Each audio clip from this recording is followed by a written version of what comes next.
Hi guys, welcome back to my channel. This is Lee Atienza. Please don't forget to subscribe and click the bell button. Sa title pa lang, alam na natin kung ano ang aking gagawin. For today's video, ituturo ko kung paano mag-transfer ng money from Paymaya to Gcash. So let's start. So yun guys, punta tayo sa Paymaya. And then, bank transfer. Hanapin natin si Gcash. So, sa amount, ilalagay natin kung magkano ang ita-transfer natin sa Gcash account. Then, sa account number is, yun yung Gcash number na nilagay mo. Then, pipil upan yung full name mo, middle name, and last name.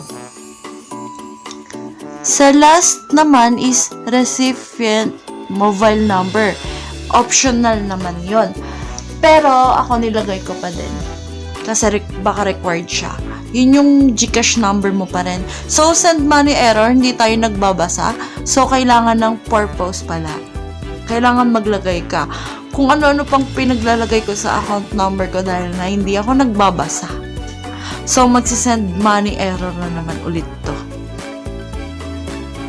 Pasensya na po kung binlurred ko po kasi privacy po natin yon. Maraming salamat po sa makakaintindi.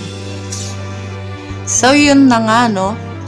Nag-send money error na naman. So, maglalagay na tayo ng purpose kung bakit tayo mag-send ng money or transfer sa Gcash. So, ang nilagay ko dito is for buy a product. Kahit ano na lang pwede nyong ilagay. Basta purpose. So, yun. Confirmation. Then, send.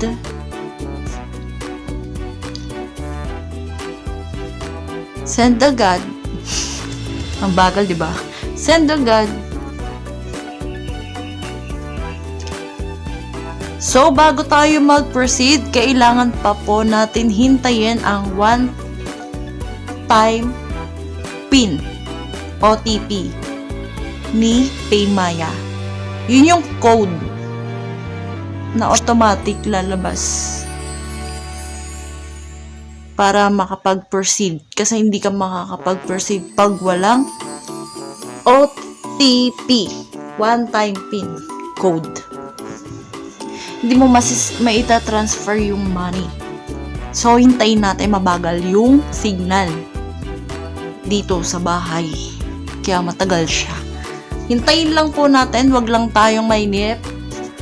At habang pinapanood mo tong video kong to, tutorial, wag pong kalimutan i-subscribe ang channel ko. Paki-hit na rin ang notification bell para updated ka sa mga video na i-upload ko.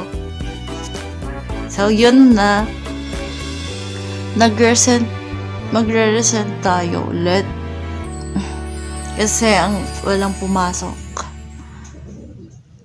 So, yun, meron na nga. Kala ko magre-resend tayo ulit. So, proceed.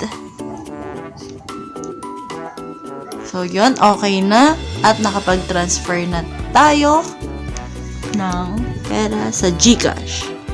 So, back to home. So, yun, kung ay natutunan ka, please huwag kalimutang mag-subscribe. Maraming salamat sa panonood.